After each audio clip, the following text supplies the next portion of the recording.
Straight ahead on CCX News, a new crackdown on distracted driving. Authorities say drivers still aren't getting the message. Plus, the push for transit funding. Brooklyn Park's mayor is part of a large local group making a case to Washington. And Robbinsdale, this bug's for you. How do you feel about making a cootie? I honestly at first didn't even know what a cootie was. A celebration of the Cootie game and much more planned for the city's 125th anniversary. CCX News starts right now. Hello and thanks for joining us. It is illegal to text and drive in Minnesota, yet public safety officials say distracted driving continues to be a big problem. And now law enforcement agencies plan to increase enforcement across the state. And Delane Cleveland joins us now with more. Delane? Mike and Alex, distracted driving contributes to an average of 59 deaths a year in Minnesota. It's why law enforcement officers say people need to learn to put their phones down. Over the next couple of weeks, officers will be working overtime thanks to a federal grant to ensure that drivers get the message. This is a common thing. People are just literally driving off the road and hitting things. Just about every story, when we talk to other parents who have lost someone or other people who have lost someone, it's the same story. People are so distracted they're not even seeing things. The Valley's son was killed by a distracted driver in 2013. He shared his story with students at Monticello High School as part of an event Thursday organized by the Minnesota Department of Public Safety. This month, 300 law enforcement agencies across the state will have officers working overtime to specifically target distracted driving. The officers that are working this overtime shift will be working on the freeways, on highways, on city streets, at stoplights, different areas people feel like it's safe to be distracted, and they'll be watching for their behavior in the vehicle. If they have the cell phone in their hand, if it appears they're sending a message and not making a phone call, they're going to make a stop, ask for consent to search the phone or look at the phone, and they could issue a citation to that driver. The Monticello students also took part in a demonstration that showed how distracted driving is similar to driving the length of a football field blindfolded. Meanwhile, if you are stopped for distracted driving, the first offense is a $50 fine. The second offense is a $275 fine. Mike? All right. Thank you, Delane. A New Hope woman with drunken driving arrests in 6 states was arrested again after police found her passed out behind the wheel at a gas station near Chicago. Police in Riverside, Illinois say Tasha Schleicher was highly intoxicated when they found her in her car with the engine running. They also observed an open bottle of liquor in the front passenger seat. According to authorities, Schleicher told officers she had 11 children and couldn't find them. Those children are in protective custody due to a prior DWI arrest. Brooklyn Park Mayor Jeff Lunde joined a large local group, including business leaders who made their case in Washington, D.C. for funding for mass transit. To say, hey, as a metro, here's our story, here's what we're working on, here's what we've done. We need continued support from the federal government. Each year, the Federal Transit Administration spends about $12 billion to fund public transit projects.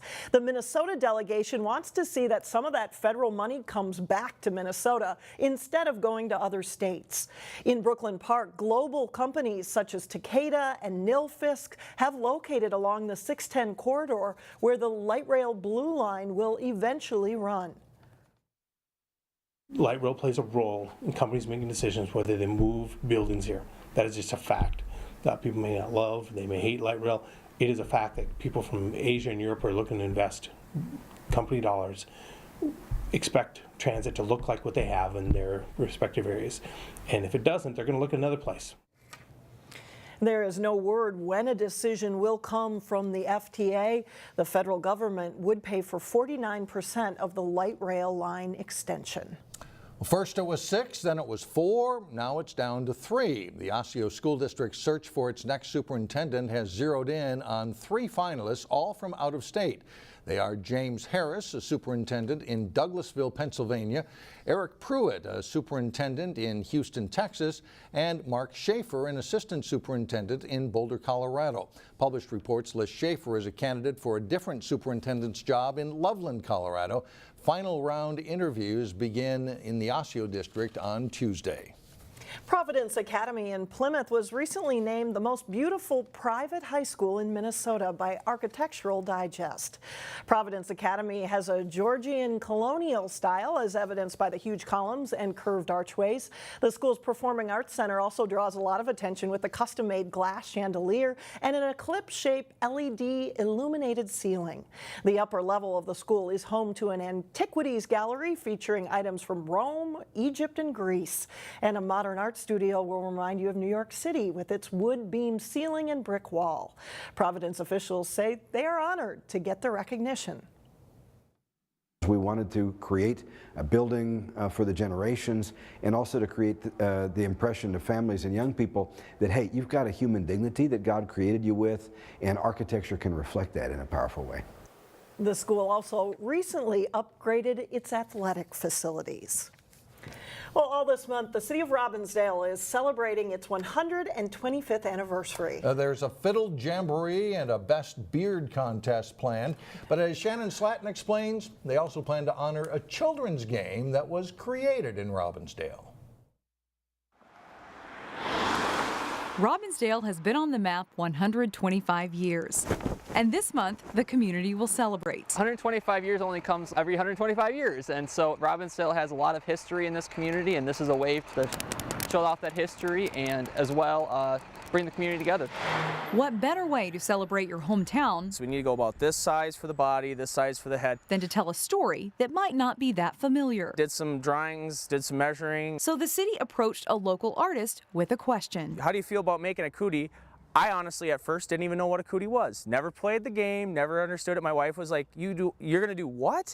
Remember the fun of Cootie? Cootie, a childhood game that is still in production today, has roots in Robbinsdale. I have a feeling there will have to be some explanations of the cootie. The city commissioned local artist and welder Noah Kochman to make a coffee table-sized cootie that will be displayed around town. It's 1/4-inch steel, so it'll last a long time. The Cootie was built to be strong and durable. After the celebration, it will become a fixture and a photo op in area parks. After the quadricentennial is completed, City Council will choose a park for a permanent location, and then residents will be able to enjoy it for years to come. The community has high hopes for the anniversary celebration. I'm really proud of it. But Noah Kochman felt like this celebration could promote something deeper. It was so hard to see it go. He says after all the division over the 2016 demolition of the Terrace Theater, celebrating another piece of history could be healing. When that went down, it kind of split the city, it seemed like. There was people that wanted it and didn't want it, and it was just, I was neutral on it. And I feel like, well, maybe this is something that can bring the community back together. You know, something like, this is history, let's bring history back. 125 years of history, to be exact. In Robbinsdale, Shannon Slatton, CCX News. You too can build your own cootie for a contest coming up April 28th at Lakeview Terrace Park. And for more information on Robbinsdale's 125th anniversary celebration events, you can visit the city's website, and there's lots of information right there. Still ahead, how so-called check corners are making a difference at a Brooklyn Park Elementary School. Plus, a Maple Grove man comes back to the Twin Cities as he tries to help lead his team to a national championship in hockey. But first, a very frigid Friday, temperatures only reaching the 20s. Respect and leadership skills are part of the foundation at Woodland Elementary in the Osseo School District. Reporter Sonia Goen shows us what they're doing to develop these key skills. Here's today's School Spotlight.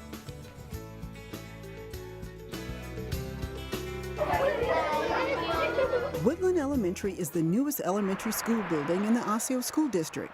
And thanks to open enrollment, the school is also very popular. We expected to have about 675 students, and currently we're running at about 730 this year. Principal Tony Beckler says strong academic success. These are the tools that they get to use to do their best. Our test scores have always been really good. In programs aimed at closing the achievement gap, What is A equals B times H? Are a big draw. We spend a lot of time with relationships, a lot of times doing those extra activities, working on the social emotional part of a student alongside of the academics so that we're really building a whole child. The Woodland Eagles soar high. They've built their positive behavior program around the acronym SOAR. It's how we establish those positive supports. So what does it mean to be safe in the classroom? What does it mean to be safe in the hallways? Giving students leadership opportunities is a top priority. The school has 4 leadership groups. First one being our Spirit Squad. They're in charge of all of our fun events, all of our celebrations. When it's a good time and you feel ready to solve the problem, go to the corner chat spot and follow the steps. And SOAR ambassadors are the helpers in the school. Members in this group teach every single classroom how to do a restorative talk. So we go around the whole school helping other students with small conflicts. These conflict-resolving conversations take place in the so-called chat corners in each classroom. Yeah, it does work. They might be mad at each other for a little bit, at least like they're not arguing as much though. Students in the SOAR committee give a voice to what they would like to see in the building. We help make some changes in our school. Respect for yourself and others is a key focus of this group. Like when somebody is like being kind, like they're doing what they're supposed to do and they're not getting hooked. They're raising their hand, not blurting out. And there's a reward for being respectful. If you be an example to other kids and you show respect, you get one of these. And you have like animal print notebook. The young learners also started a school store. These are erasers. That's operated by students. Our purpose of the school store is just basically to raise money for our school. Music also hits a high note.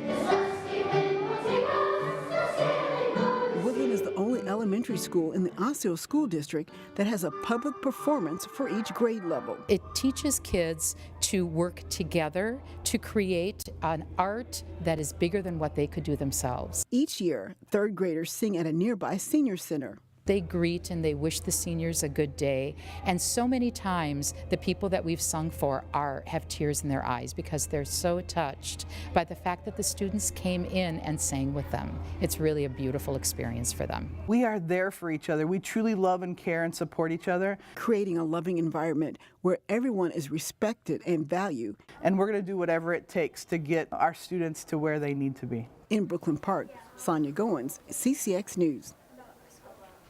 Still ahead, students turn a local high school theater into a magical kingdom. But first, we'll hear from 2 Olympians from Plymouth still basking in the glory of their gold medal win in women's hockey. John Jacobson is in next with sports.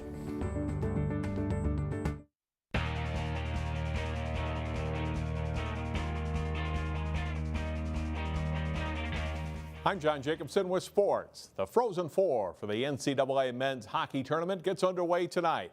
The second semifinal pits Michigan against Notre Dame, and Maple Grove's Jordan Gross is a defenseman for the Irish. Number 3, Groves went to juniors after leaving Maple Grove and is now a senior at Notre Dame. He's a 3rd leading scorer on the team with 10 goals and 28 points and is an alternate captain for the Irish.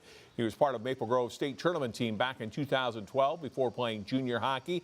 Puck drop between the Irish and Wolverines is scheduled for 8:30 Thursday night at the XL Energy Center. The gold medal winning U.S. Olympic women's hockey team included 7 Minnesotans, 2 from Plymouth. Jay Wilcox recently sat down with the 2 local stars here in our CCX studios.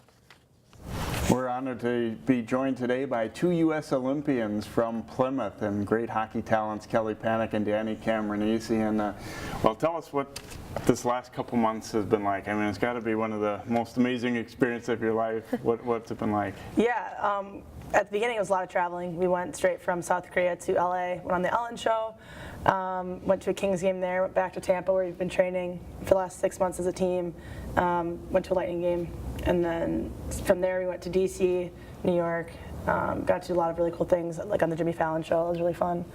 And then since we've been back, I've been back now for probably like a week and a half or so. Just kind of doing stuff in the community. Yesterday I went to my high school, which was really fun to spend a day with them.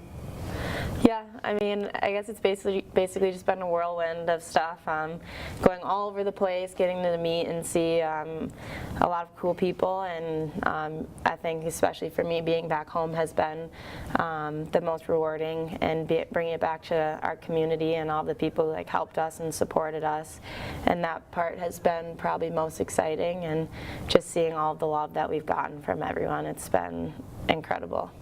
There's so much build up to the Olympics, and then did the games themselves seem to go by fast, or what was the actual Olympic experience like? Yeah, I feel like fast and slow. I feel like sometimes it felt like it was just like flying by, and then sometimes you're like, oh, I feel like I want it to be like the last game. But yeah, I think once we were there, it was really big focus for our team to treat it like another tournament. There are times to take in the full Olympic experience, like when we got to walk in opening ceremonies, that was really fun, but then other times, like when we were approaching our games, just treat it as another game. Yeah, it was, I feel like it was kind of long, but like she said, there were times where it just kind of flew by. I think it really hit me in the closing ceremonies when the torch went out. It was like my heart almost broke. I'm like, it's actually over. Like, I've waited my whole life to be here, and it's actually ending, but it couldn't have ended in a better way. And for us, the journey has still continued afterwards. So we're still making our marks and making our rounds. So that part's been really fun. I'm sure growing up, you know, it seemed like Lake Breck was a huge rivalry, and then Minnesota, Wisconsin, or Benilde versus Minnetonka for you. But how about USA versus Canada? What is that rivalry like from the inside? I think it's one of the best rivalries out there. People keep asking me if the game was as intense as it looked. And I was like, yeah, one of the most intense games I played in, and people are really surprised and ecstatic about the game itself and how great it was, and the rivalry definitely is there. It's the biggest rivalry I think I've ever played in throughout high school and college, and I guess it's speaks for itself. It's on the biggest world stage, and you're fighting for your country basically. So. Yeah, I think the dynamics actually are really similar to like what you experience with, Minnesota, Wisconsin, or even some high school rivalries, just because you know some of the girls on the other team. So it's kind of weird because for our sport, like you all somehow kind of cross paths in some way. For us, we didn't have any teammates, like college teammates on the Canadian team, so it was a little different, but other people on our team did. We will have part 2 of our interview with Cameranesi and Pannek Friday starting at 4 o'clock here on CCX News. That's all for sports. Mike and Alex, back to you. Very cool to remember the gold medal days. Absolutely. Right? Coming up next, an enchanting weekend with a princess. A fairy tale reborn when we come back. And finally, the cast and crew at Front Porch Musical Theater are working feverishly to get ready for the opening of Disney's Cinderella Kids. Cinderella, night and day, Cinderella. 3 different casts will be presenting 3 shows this weekend, inviting you to come out and get your princess on. We're encouraging children to come in their favorite Disney costume so that they can get their picture taken afterwards with Cinderella or one of the stepsisters or the fairy godmother. There's just going to be so much magic in the show, and that makes people feel good. All performances will take place at the Rogers High School Fine Arts Center. For tickets and showtimes, go to frontporchmusicaltheater.com. And I think it's time to put in a call to a certain granddaughter and see if she's available. I think you'd have some willing candidates. We'll see you on Friday, everyone.